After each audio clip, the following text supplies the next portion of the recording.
Jumawa Rizik membakar amarahnya.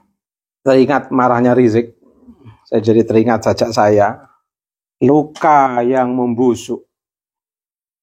Maulaya, jangan jadikan diri ini tempat kebencian dan luka jasad, hingga membusukkan dendam, menebarkan aroma fata morgana.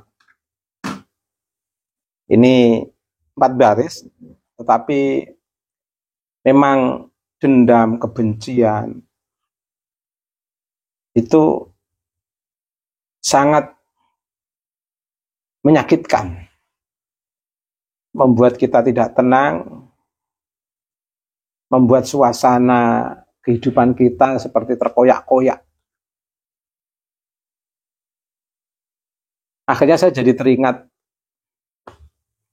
pesannya Misil kepada Diokman dalam sebuah film yang saya pernah nonton waktu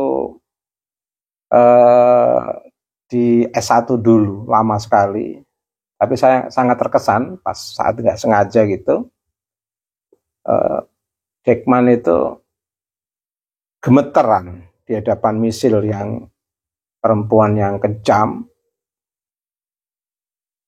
Tapi karena dia itu lawan yang bertanggung jawab, dia meskipun dengan Diokman itu sebenci apapun, Misil bisa mengendalikan emosinya. Orang sekejam itu masih bisa mengendalikan emosinya. Bahkan sebagai musuh yang bertanggung jawab, sempat berpesan pada Diokman agar bisa menghilangkan rasa gemetarannya itu.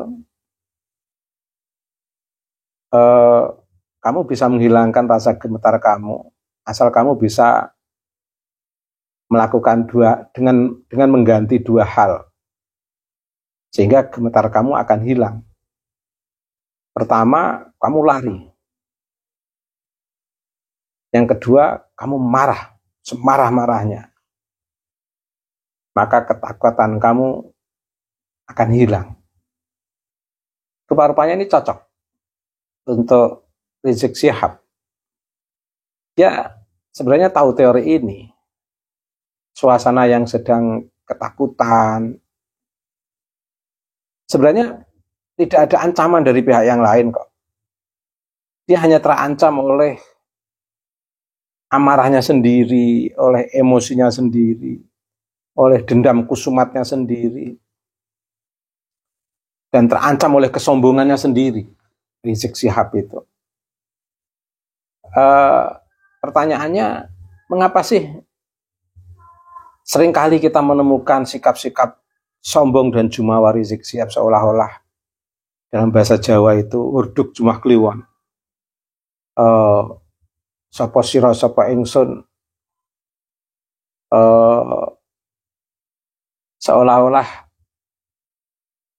ada kelas yang memang dia rasakan dalam sebuah perumpamaan imajinatifnya, itu sebuah kelas yang tinggi, sehingga yang lain itu di bawah dia semuanya. Sehingga ketika sikap perasaan takut bercampur dengan benci, dendam itu mendidih di dalam dirinya, itu seolah-olah memang ya satu-satunya jalan harus marah. Saking marahnya tidak memahami bahwa yang dilakukan itu adalah perbuatan yang salah. Menyebut nama hewan yang berawalan M, berakhiran T, saya nggak mau menyebut ulang, saya jujur saja saya. Nanti khawatir jadi kebiasaan juga, atau khawatir menjadi dasar framing. Yang jelas saya katakan hewan M berakhiran T. Dia menyebut kata itu nggak sadar. Itu sebenarnya bumerang untuk Rizik Syihab. Di saat orang yang dibela para pengusung Habib Idrus bin Salim Al-Jufri untuk menjadi pahlawan. Para pengusungnya ini sedang menggugat salah satu anak negeri ini, menggugat di pengadilan untuk hanya ungkapan yang sama dengan yang diungkapkan oleh Rizik Syihab. Itu sampai dipolisikan. Bahasa kasarnya itu biar mendekam di penjara orang yang mengatakan kata yang sama diucapkan oleh Rizik Syihab. Pertanyaannya, mengapa pengusung kepahlawanan Habib Idrus bin Salim Al-Jufri mempermasalahkan satu kata yang saya nggak enak menyebut ini, sementara ironisnya Rizik menyebut dengan hal yang sama dan berulang-ulang, dan itu diperuntukkan untuk orang banyak. Ini begini, MT, ini begini, MT, ini begini, MT, ini begini, MT. Yang kesemuanya itu kalau dirangkum, itu semua adalah masyarakat pribumi. Masyarakat Indonesia, masyarakat negeri ini. Kalau secara vulgar dikatakan, itu sebenarnya dia sedang menyebut anak-anak pribumi itu sebagai sosok yang dia imajinasikan dengan ungkapan yang saya tidak mau mengulang itu, yang berawalan M dan berakhiran T itu. Sengaja saya kalau hal-hal yang tidak sehat saya nggak mau mengucapkan, nanti jadi pembiasaan. Lebih parah kan? Nggak terasa kan Rizik Syihab? Ya nggak terasa, karena dia sedang emosi. Emosinya lebih didahulukan untuk menyelamatkan ketakutan. Emosinya didahulukan untuk menyelamatkan suasana ketakutan yang mencekam. Padahal lingkungannya nggak ada apa-apa. Buktinya dia mengatakan ungkapan-ungkapan yang tidak bagus begitu, jelek. Itu juga nggak ada yang marah sampai detik ini.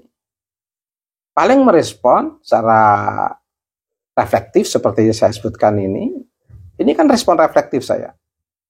Tidak bisa disebut sebagai analisis, tidak bisa disebut sebagai apalah, tapi respon saja, respon reflektif saja terhadap sesuatu yang secara universal itu tidak bagus. Di saat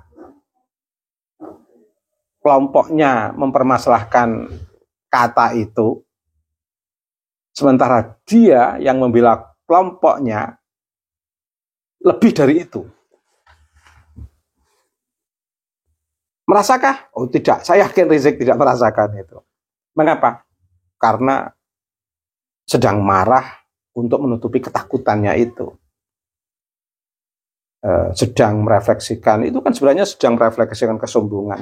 Kesombongan itu kan, orang sombong itu kan sebenarnya bukan karena kehebatan orang itu, tapi karena ingin menutupi kekurangannya yang sudah dalam titik batas yang sangat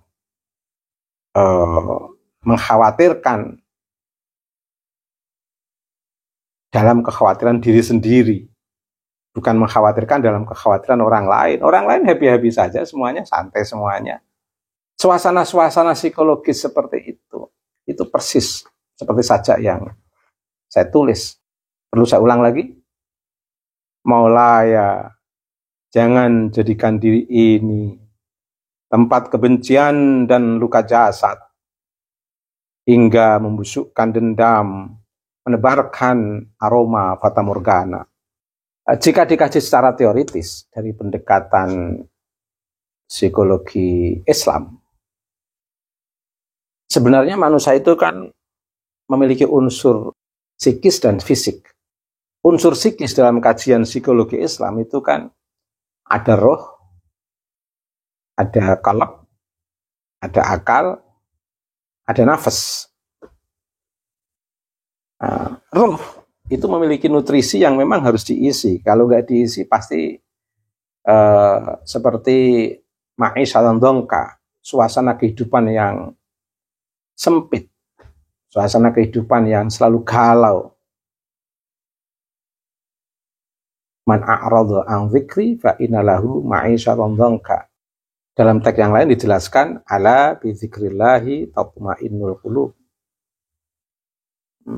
Memang nutrisi roh itu harus zikir pada Allah biar tidak galau. Dengan zikir itu juga hati biar menjadi tenang. Makanya orang kalau jarang berzikir itu kayak ada suasana yang hilang dalam dirinya, nggak tenang, galau, dan lain sebagainya, yang menjadi sumber tekanan batin. Ya ujung-ujungnya pelampiasannya marah itu tadi. Sebagai solusi jalan pintas untuk mengisi kekosongan ya marah, mengisi ketakutan marah, mengisi dendam marah. Itu. Kemudian unsur psikis yang lain yaitu al-qalbu, hati. Dia juga punya nutrisi. Nutrisinya adalah empati, simpati. Pada konteks kemanusiaan, keadilan, dan kesetaraan. Hidup itu harus diisi dengan kemanusiaan. Sweeping di bulan suci Ramadan pada penjual makanan di ruang umum itu ya tidak manusiawi. Karena di ruang umum itu ada pihak lain yang tidak puasa. Jualan di ruang umum itu sesuatu yang memang memiliki ruang etik universal yang memungkinkan menyediakan orang-orang yang tidak berkewajiban puasa. Karena di bulan suci Ramadan itu kan tidak semua orang memiliki kewajiban puasa. Seperti yang haid, seperti yang sakit, seperti yang musafir, itu kan nggak kewajiban puasa. Sah-sah saja kalau dia harus makan misalnya. Dengan konsekuensi yang ada. Itu. Banyaklah contoh empati, simpati pada kemanusiaan, keadilan, dan persamaan itu, atau kesetaraan itu. Unsur psikis yang ketiga yaitu akal. Akal itu mesti harus dipakai untuk bernalar. Jangan sampai kita manusia yang harusnya menguatkan eksistensi kita sebagai manusia, justru malah menjadikan diri sebagai budak. Mengapa itu terjadi? Karena nalar tidak digunakan untuk berpikir. Karenanya akal mesti harus dipotensikan. Nah, kemudian unsur yang keempat adalah an-nafas, kehendak. Baik kehendak yang menguatkan aspek psikis maupun kehendak yang menguatkan aspek fisik. Nafas juga punya nutrisi. Nutrisi nafas itu minimal dia dalam kehendak yang mutmainnah. Dan kita harus mentransformasikan nafas kita. Bermula dari nafsul ammarah bisu. Seperti contoh yang saya sebutkan di depan tadi, nggak perlu saya ulang, itu kan contoh ammarah bisu.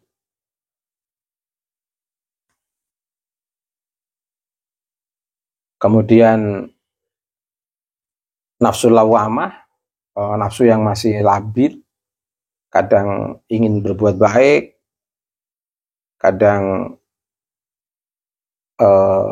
berbuat buruk, dan menyesal, berbuat baik lagi, dan begitu seterusnya. Kemudian nafsul mutmainnah, nafsu yang sudah tenang. eh, tidak selalu menyalahkan orang lain, tidak selalu mencaci orang lain, tidak merendahkan orang lain, tidak, ya sudah tenang memahami sesuatu secara mutmainnah. Dari sini nanti orang akan mudah untuk mendapatkan radhiyah, sikap rela. Sebagai kunci kebahagiaan itu kan harus rela. Kalau orang belum memiliki sifat kerelaan, dia tidak akan pernah bahagia. Kalau sudah seperti itu kan dia akan mendapatkan mardiyah, mudah untuk diterima secara sukarela, baik oleh Allah maupun oleh manusia atau lingkungannya. Karena dia sudah radhiyah, maka dia akan menjadi manusia yang selalu mendapatkan apresiasi positif, kerelaan dari beberapa pihak, mardiyah. Kemudian sofiyah sebagai unsur yang lebih tinggi dari nafas, yaitu sofiyah, positive thinking, putih, bening, jernih pikiran itu. Kemudian yang terakhir baqiyah, sifat baqiyah itu min fana'il iradah al-insaniyah ila baqa'il iradah al-ilahiyah. Dia merasa kalau sudah mencapai makom baqiyah itu, merasa diri yang bukan siapa-siapa dan bukan apa-apa, hancur lebur, sudah tidak mengakukan diri dalam ruang dan lingkungan apapun, dia sudah masuk melebur dalam kehendak keabadian Allah itu. Nah, tapi ada hal yang membahayakan nafas kehendak, yaitu al-amsal, hidup dalam perumpamaan.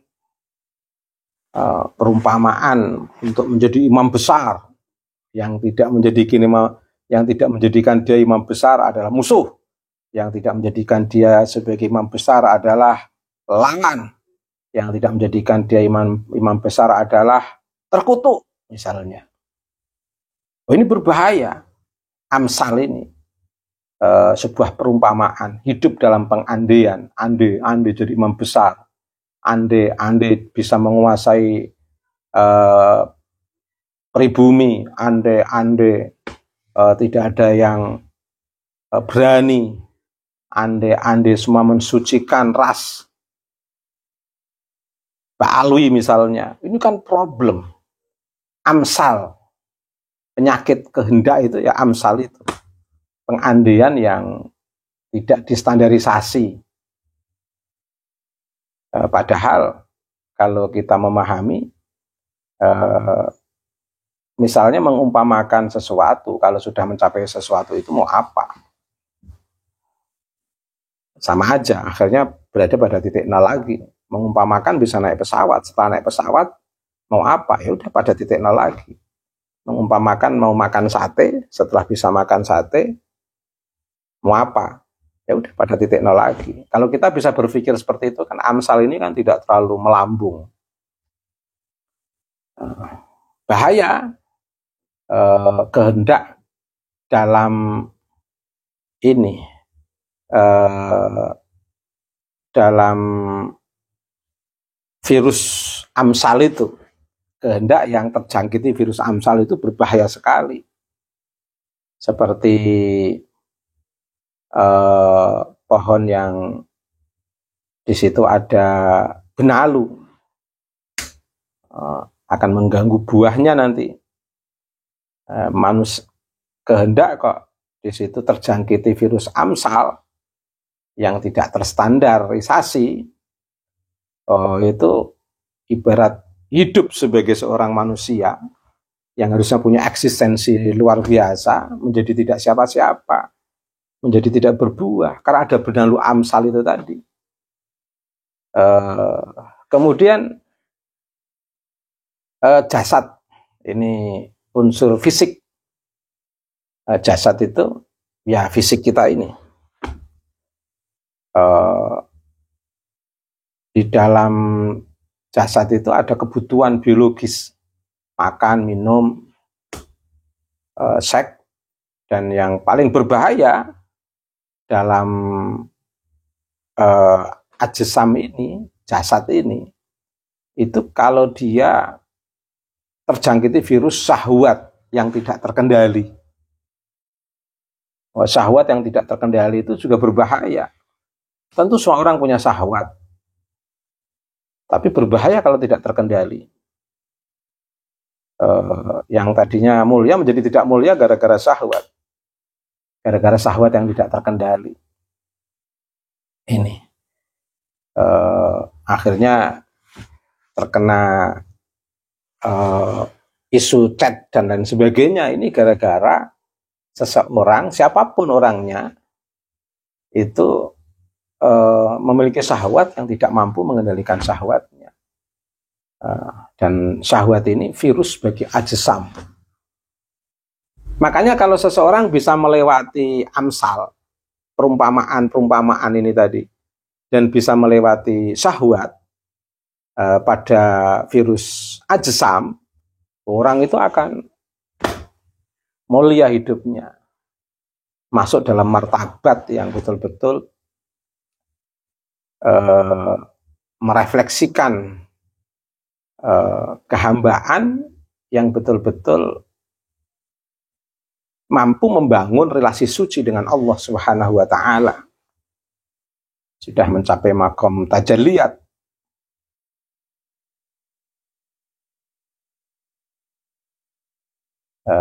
Hidupnya sudah berada dalam cermin Asmaul Husna. Wow.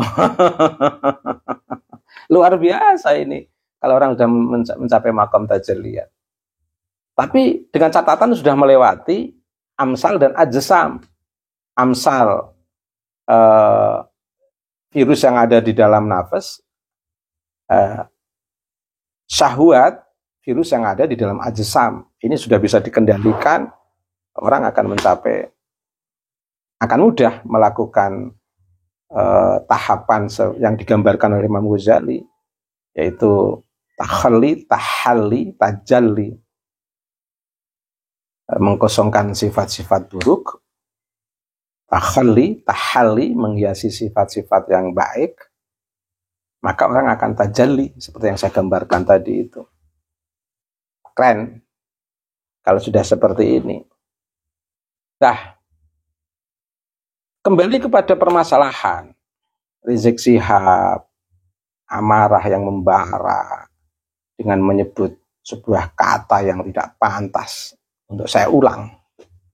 Saya nggak mau suruh ulang, nggak mau. Nanti jadi kebiasaan.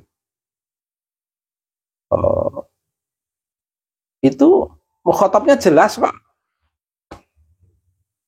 Mukhatabnya masyarakat-masyarakat pribumi.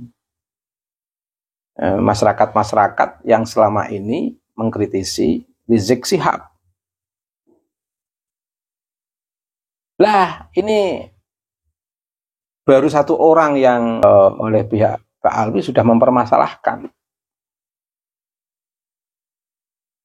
Padahal Rizik Syihab dengan ungkapan itu sudah berkali-kali diucapkan dan tidak hanya dialamatkan pada satu orang, pada jenderal juga. Kalau nggak disebut namanya kan berarti semua jenderal di Indonesia ini. Kan nggak mungkin jenderal yang ada di Amerika. Kalau nggak disebutkan nama orangnya, menyebut laskar, ya semua yang punya nama laskar di negeri ini ya kategori satu kata itu semua yang diucapkan Rizik Syihab, yang diawali dengan huruf M dan diakhiri huruf T itu tadi. Allahu Akbar. Nggak terasa karena sedang emosi Rizik Syihab, sedang jumawa, sehingga semuanya kayak terkubur oleh amarahnya, oleh emosinya, semua terkubur oleh kesombongannya, dan kesombongan itu menunjukkan seseorang sedang merasa lemah dan ingin menutupi kelemahannya. Seseorang sedang takut dan ingin menutupi ketakutannya. Seseorang sedang merasa kerdil, ingin menutupi kekerdilannya. Ini analisis saya Semoga ini menjadi terapi psikologis yang bermanfaat sehingga kita bisa bersama-sama membangun secara manusiawi, memberikan pendampingan kepada masyarakat dalam kondisi apapun. Kaum Ba'alwi itu juga manusia mulia, masyarakat pribumi juga mulia, dan semuanya harus terbangun dalam konteks kesetaraan, dalam konteks kemanusiaan, keadilan, dan persamaan. Jangan saling merendahkan, saling menghinakan. Gerakan masyarakat ini kan sebenarnya menjawab, mengcounter gerakan-gerakan Rizik Syihab yang sudah lama nggak sembuh-sembuh. Sikapnya yang mencaci sana kemari. Dan nggak pernah ada yang mempermasalahkan cacian Rizik Syihab kepada Gus Dur kan. Dan nggak pernah ada yang mempermasalahkan cacian Habib-Habib pada Kiai NU. Bahkan secara umum menyebut kiai-kiai dengan sebutan-sebutan hewan. Saya juga nggak mau menyebutkan nama-nama hewan itu. Nanti jadi kebiasaan. A'udzubillah min dzalik. Jadi itu. Saya menyampaikan ini juga tidak dalam konteks kebencian. Ada yang tulus. Dan beberapa netizen mengatakan saya benci Habib, ya tidak. Kalau saya benci Habib, nggak nerima tamu Habib. Sampai sekarang saya masih nerima tamu Habib. Ini kebetulan memang berkurang mendekati Lebaran ini. Sudah ada 7 Habib yang ke rumah saya terima dengan baik. Tapi kan nggak perlu saya ceritakan. Wong itu privasi. Tamu saya adalah tamu-tamu Allah yang saya muliakan. Saya nggak perlu menyebut. Sebagaimana kalau saya bertamu di orang lain itu ya saya adalah privasi sahabat-sahabat yang saya kunjungi yang nggak perlu dipublish di sosial media. Ada banyak telepon masuk ke saya, nggak pernah saya share ke publik.